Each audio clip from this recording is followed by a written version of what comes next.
Hi guys, welcome to the MAAC Scholarship Carnival of Creativity. It's here with a whole lot of exciting activities to test your creative wits and impart you with insightful knowledge about the field of animation and VFX. Let's start the celebration with our very first activity, the Experts Speak.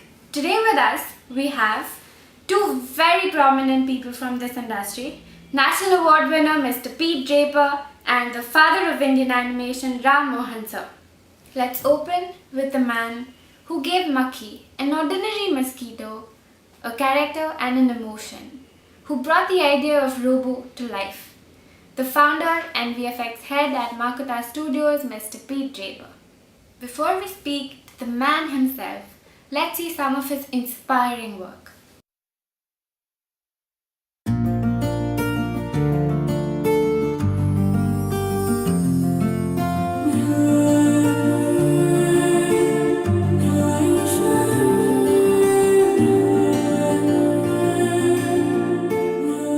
साल से देख रहा हूँ तू उसके पीछे दीवाना रहता है।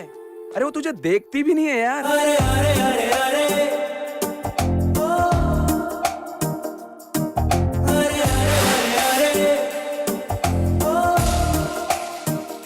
तुम सबको प्रसाद देकर उसने मुझे नहीं दिया, उसके लिए मैं कितना स्पेशल हूँ यार।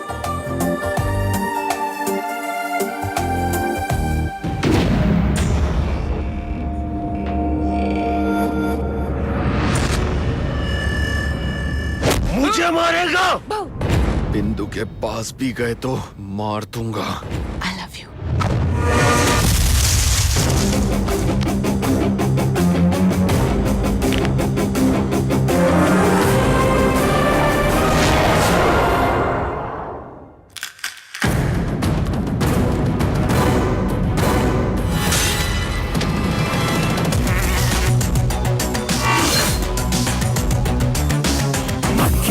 मक्खी सैर करना रखी मेरी एक नजर से तूने मौत चखी।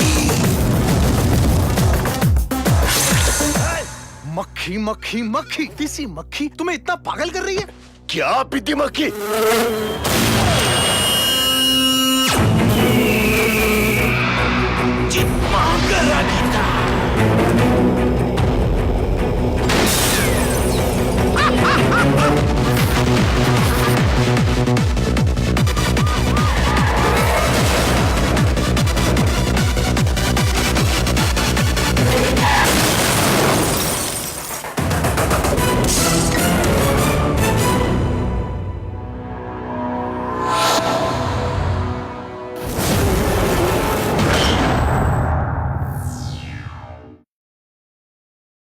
देख लो रे साला ये रात छा गई, तेरे द्वार पे तेरी मौत आ गई गई गई गई गई गई गई गई गई गई गई गई गई गई गई गई गई गई गई।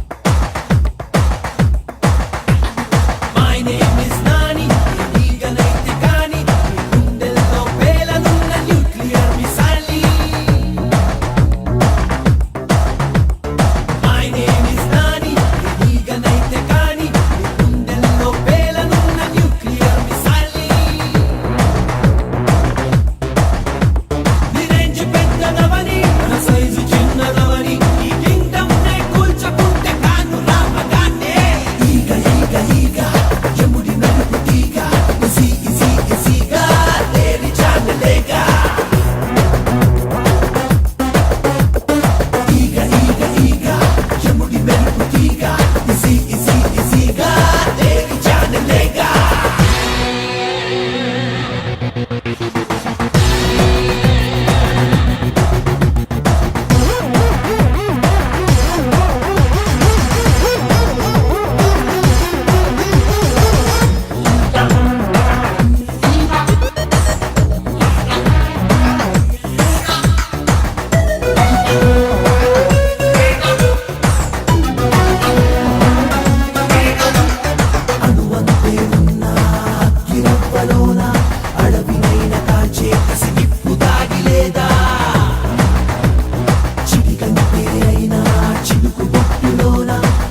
atom before the Big Bang.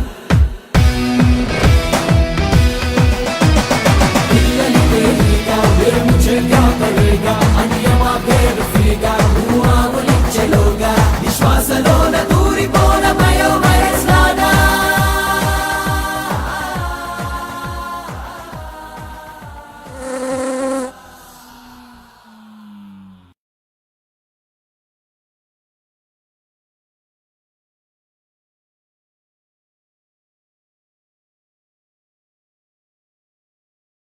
It's been pretty good. I mean, there is quite a lot of scope and a lot of range working with specific directors and good art departments, good VFX producers, and so on. I mean, Rajan William himself is very, very open to suggestion and very open to input from all creative aspects. You know, he'll obviously know exactly what he wants, but he'll obviously ask various people's and persons' inputs. You know, if he respects them. What their throw on the idea would be. You know, there's a specific challenge for a shot, how to actually get person or object A to person or object B, and what the actual journey is in between. So we'll sit and brainstorm and that kind of thing. So working on these specific projects, there is a larger scope for creativity, and that sort of thing that we actually look and strive to do is actually being a creative environment itself here. The last thing we want to do is just be a bunch of pencil pushers. I mean, you're sat here in my office, and I hate offices. I like to be out there in the pit with everybody else. To be honest, that's the reason why it's not overly integrated yet. I like to be out there in the pit with everybody else. So we all like to be creative as artists, and that's again what we try and strive for here. We are striving for it to be an art, and registered and recognised as an art. We do like to have that, that artistic flexibility. Again, you are still working for a client, just like the Renaissance guys of age. You're still commissioned. Michelangelo was commissioned to paint the Sistine Chapel in a certain way, or to do the David or whatever. Just as we're commissioned to do a certain piece of animation or piece of visual effects, but you still have that artistic license and creative aspects. So some clients, some directors allow you to be able to be more flexible and be more creative than others. And some directors also know the creative process and the visual effects pipeline better than others as well. Rajan is one of the guys who does know the process, and he's good to bounce ideas.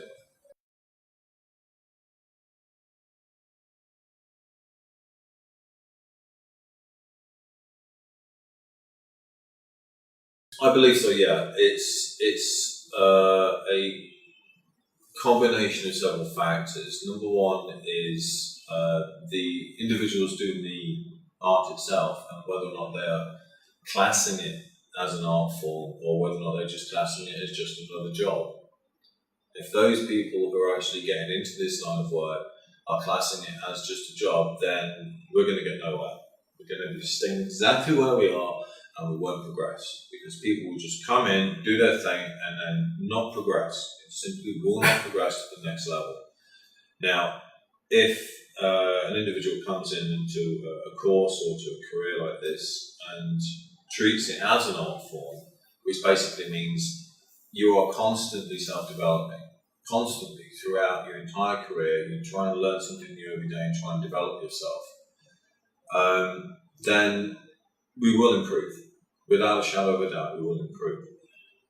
Every single person, and I say this for fact, 99.9% anyway, for the people who actually go into these educational establishments in the UK, in Europe, and in the US, every single person who goes into these things does it because they have a passion for doing the art. Over here, it's not that much of a case, more along the lines of they're doing it because they see dollar signs in front of their eyes. They're doing it because they feel that they can actually earn a decent career out of it. Yes, you can, but that's not the reason why you should be doing it. You should be doing it because you are interested in the art, you're interested in film, you're interested in bettering yourself, and that is the only way, really, that we can actually better the quality of the folks' work within this country. if everybody who is actually doing it treats it as an art form. So therefore, you're never going to be as good as you're ever going to be, because you're always going to constantly develop. You'll get to a point where you'll think, this is the most awesome I can get, and then in a year's time you'll look back and think, actually the work I did there was shit. And then you'll develop constantly further. It's basically like an overlap. You'll work out, okay, you'll actually be improving, but then you'll look back in your old stuff and think it was actually crap. So you will constantly develop and develop and develop.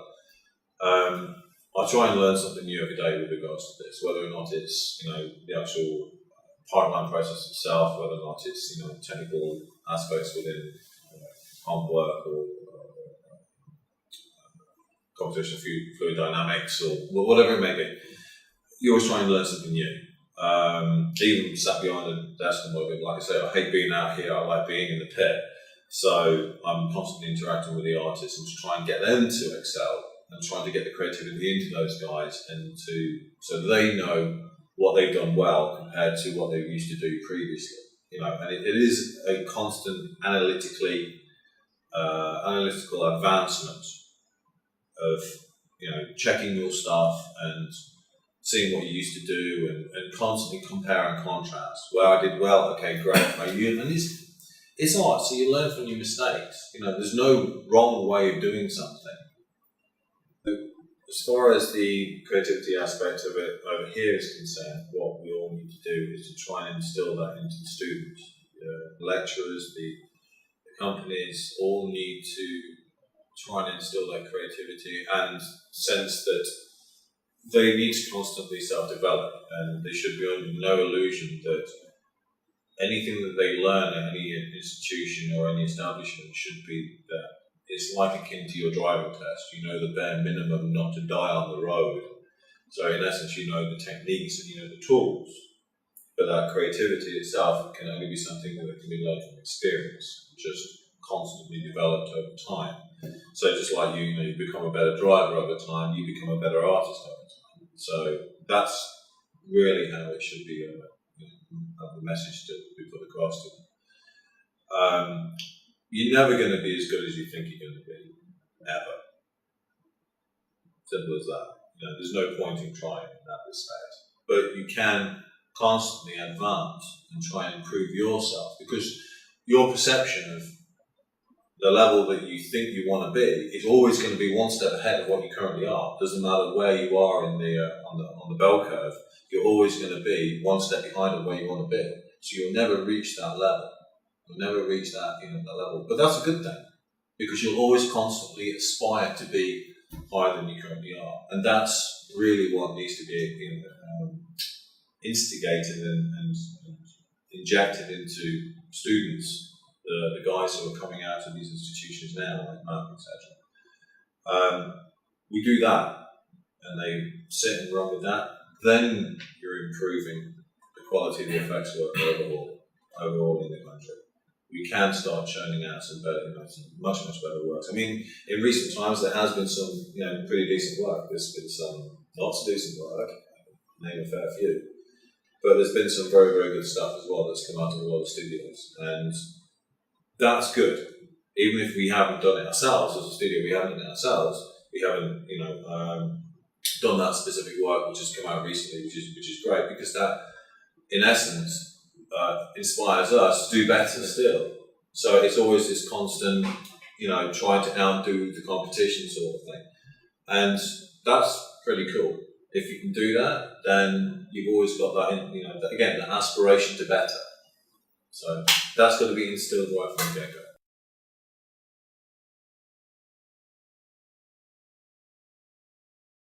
If you just want to go in and get a entry-level job and not proceed, fine. Okay, no problem. You can be a roto artist for the next 20 years. Have fun with that. I didn't get into this job to be able to do that. I did it to do some cool stuff and blow shit up on a computer. Take it that full. Which is, I do this because I enjoy it. And these guys should be doing the same thing as well. If you're doing it for a paycheck and you're not doing it to improve yourself or to expand your knowledge or anything like that, and to expand your creativity, then again, you're not going to proceed. You'll get your standards incrementally each year, which is based on the rate of inflation, which may be 3%, 6%, or something like that, whatever the rate of inflation is. That's it. You're not going to go up the ladder. You're not going to progress. Doesn't matter whether or not you've been there for 1 year, 5 years, 10 years, 20 years. If you're still as good as you were when you joined, there is no way on this planet you're actually going to get any higher pay. You're not going to progress up the ranks or anything like that. The only way for you to actually get up the food chain is to quit one job and join another one. In which case, you may as well be a contractor. You may as well just, sit and just fill the bum on the seat to make up the numbers. There's no fun in that. There's no fun. Again, it's, when you're doing shots for God knows how many hours a day. When you're on crunch time and you're busting your ass at like 2 o'clock in the morning, you've really got to be enjoying it. Otherwise, there's no point. The last thing we want to do ourselves is to churn out a piece of crap. Our name, just as like an artist would sign his name on a canvas, we're signing our name in the credits. So we want to showcase and say, this is what we did, we made this. And every single person who's joining this industry or is already established in here should feel that here also the same, not just up here but here. And if you don't, do something else, man. Seriously. There is no reason for you to be sat in a studio at crap knows 1 o'clock in the morning busting out shots because you don't enjoy it. You're doing this stuff for the next God knows how many years, so you might as well enjoy it. You know what I mean? It's not the most social of jobs. It's really not. It's quite antisocial, to be perfectly frank. You tend to lose the plot from the most hardiest of friends, and you really, really have to enjoy it. You have to feel the passion for it. You have to, do what you love and love what you do. If you're not doing it, I'd say, do something else. But there is no easy way. It's just through hard graft and learning and development. And there's not really a quick way to be able to do it. You just have to simply practice, learn new technique, and get better at the ones you already know. And from that, you will improve, you will advance, you'll move up the pay grade, you'll move further up the ladder, you'll have more responsibility, get the better title if that's the way you kind of see yourself excelling within the studio. And you'll enjoy it. Study and practice. The best thing really is for a person to not just stop. As soon as you left the institution, if you don't have a job straight away, don't just sit on your ass. Constantly work on your own stuff. Set yourself tasks, set yourself targets. Work on your own material. Get together with a group of friends and blast your own stuff out. Make your own short films, make your own movies. You will learn so much more doing that by doing your own stuff than just doing spoon-fed courses or so, spoon-fed modules or assignments. Because that you're only going to do just the minimum to pass. Do your own stuff and then you'll actually try and excel and try and do more. And that's how you learn. By trial and error. Try, succeed, fail, learn from it. Don't make the same mistake again, and just learn from your mistakes. Because again, that's what it is. It's art. It's all very analog. You can't get it right first time. You're always going to make a mistake. Wasn't that really insightful? Listening to him, it's pretty sure we have already touched international standards. Since today, almost every film has VFX. The opportunities are only increasing. So let's hear it from none other than the father of Indian animation, Mohan sir. He's here with us today to share his experiences and learning from the animation industry with over 100 movies to his credit and 5 decades of work. Let's start with looking at some of his work.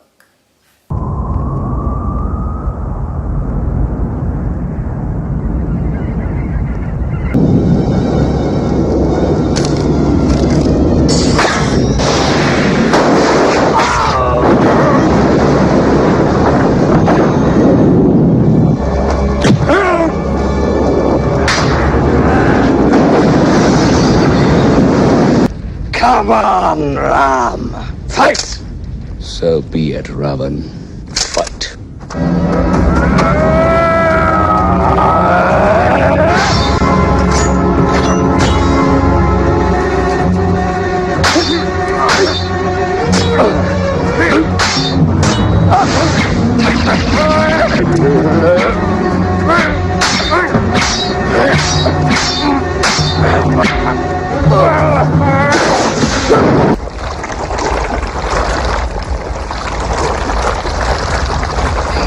Incredible.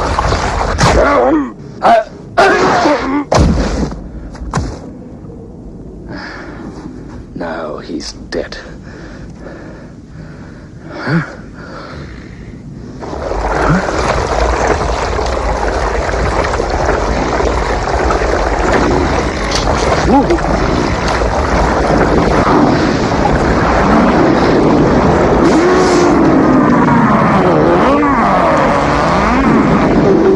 I can't believe my own eyes. Thought I was finished, did you? Wait till I get my hands on you.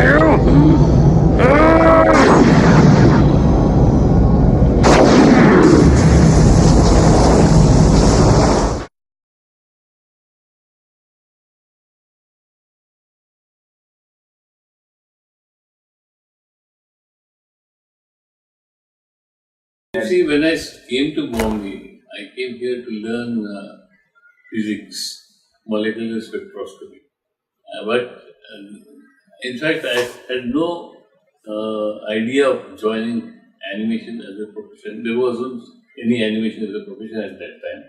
And when I did find out that Films Division was going to set up a cartoon unit and Claire Weeks from Disney Studio was going to be in India for about a year or more to teach people animation. Even at that point, I just went and met him because I thought it was a good opportunity to talk to somebody who was a master of animation. But even there, I had not hoped or dared to hope that get into this profession. But when he saw my work, he saw my drawings.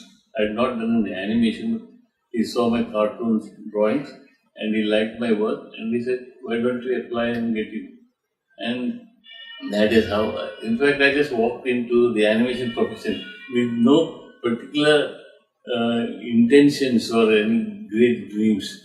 I just happened to be lucky to get in. Wow. And once I got in, because I had the opportunities to keep learning from many people, and over the years, I have been still a student.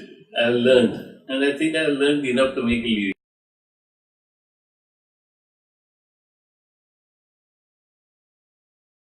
When I joined the animation profession, there was not much of an industry. There was one studio, and when I entered that, and when I took up animation as a profession, I was there mainly as a storyteller. That I think is essentially what animation is all about.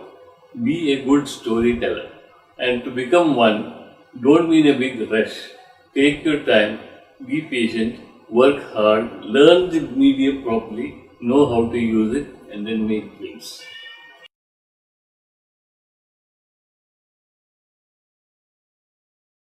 Drawing, of course, is very helpful. In fact, to express yourself, you want to be able to tell a story or create characters and create a mood, whatever. It's a great help to be able to draw. But if you are not able to draw, that's not going to stop you. Right. I mean, if you still have a good idea and you know you have a good story to tell, you will find a way. And if you are not going to use drawings, you are going to use clay, or you are going to use plasticine, or you are going to use a computer and create virtual images, whatever. And in any way that you can, you express your ideas and the whole purpose of doing all this is to tell an interesting story in an interesting way to hold your audience. And if you can do that, it doesn't matter how good or how bad your drawing is. ultimately, nobody is going to watch each single drawing that you make. It is going to be there for a very fraction of a second. But it's what it adds up to, like with the sound, with the music, with the dialogue, or whatever that you put in, other than just your drawings. You can still make something that's fascinating.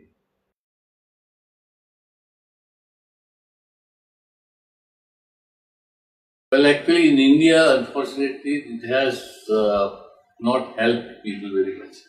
I mean, it has only helped some people to make fast buck which they wanted.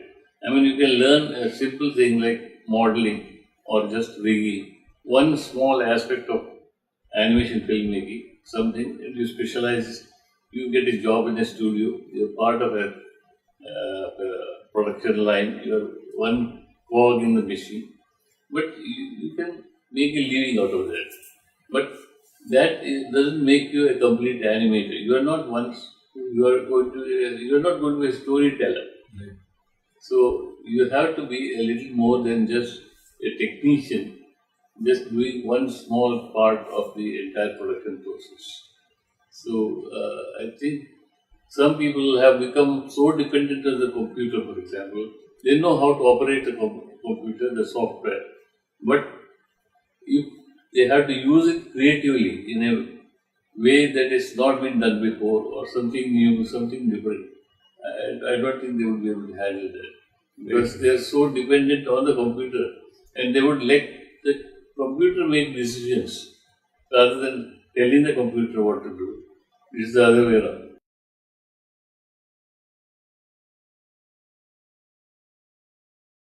People today are in a hurry to get into the profession and start making money.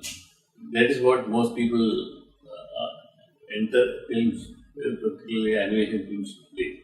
They come, the first thing they ask, even as a student, when they come and join animation school, the first thing is, when I pass out from here, how much money am I going to get? What kind of salary I am going to make? Now, this is not the kind of approach that will take you very far. First, learn the medium, learn to be a good animator, and then money will come. Thank you so much, sir. It was such a great honor and privilege for our next generation of animators to live your experiences. Listening to our two speakers speak, I hope you guys have discovered a whole lot of things in the world you're just about to enter. The world of animation and VFX, the world where imagination comes alive. The carnival has just begun. Stay tuned for a whole lot of activities at the MAAC Scholarship Carnival of Creativity. Thank you.